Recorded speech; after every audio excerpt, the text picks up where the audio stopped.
Fact 4 क्यों होते हैं रोंगटे खड़े। फैक्ट 3 सोते समय हमें खर्राटे क्यों आते हैं। फैक्ट 2 कुछ व्यक्ति बौने क्यों रह जाते हैं। फैक्ट 1 हमें हिचकी क्यों आती है। अगर आपको वीडियो पसंद आए तो प्लीज वीडियो को लाइक और चैनल को सब्सक्राइब कर लेना। फैक्ट 4 क्यों होते हैं रोंगटे खड़े। ज्यादा ठंड लगने पर जो रोंगटे खड़े हो जाते हैं, डॉक्टर योआखिम लाच का मानना है कि यह आदिमानव के ज़माने की प्रवृत्ति हमें विरासत में मिली है। हमारे पूर्वजों के शरीर पर बहुत बाल होते थे और रोंगटे खड़े होने से इन बालों के बीच हवा की एक परत बन जाती है जो ठंड से बचाती है। और ठंड से बचाने के लिए हमारे दांत भी चटकने लगते हैं और सिहरन होने लगती है। शरीर को लगता है कि उसे ठंड लग रही है और उसे कुछ करना चाहिए। छोटे बच्चों और शिशुओं में भी ठंड से जूझने की क्षमता होती है। वह अपने शरीर को अपने मोटापे की परत से गर्म रखते हैं। फिर क्या मोटे लोगों को कम ठंड लगती है।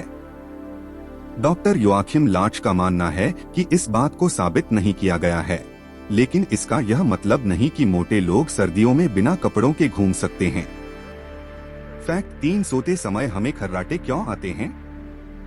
जब सोते हुए व्यक्ति के नाक से अपेक्षाकृत तेज आवाज निकलती है तो इसे खर्राटे लेना, स्नोरिंग कहते हैं।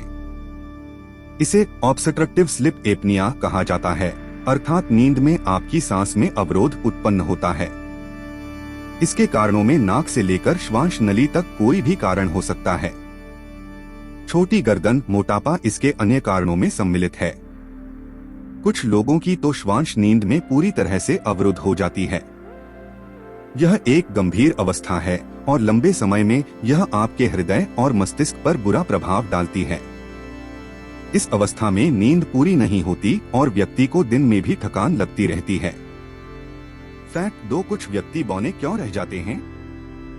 कई बार हमारे आसपास कुछ लोगों का कद बहुत छोटा होता है, वे सभी से अलग दिखाई देते हैं।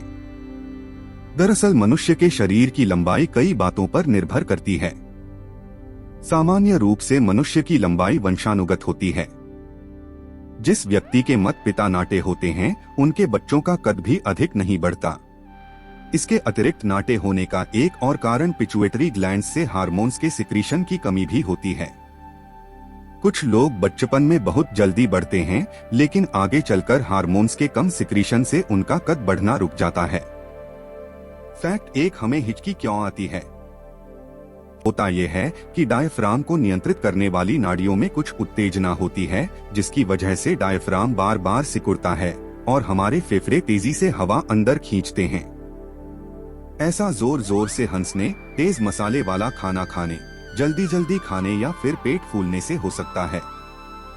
यानी उत्तेजना का कारण होती है हवा। आमतौर पर ये डकार से बाहर आ जाती है, लेकिन कभी कभी ये खाने की तहों के बीच फंस जाती है। हिचकी इस हवा को बाहर निकालने का उपाय है। हिचकी रोकने के लिए कार्बन डाइऑक्साइड की मात्रा बढ़ाना जरूरी है, इसलिए सांस रोकना, धीरे धीरे पानी पीना कारगर साबित हो सकता है।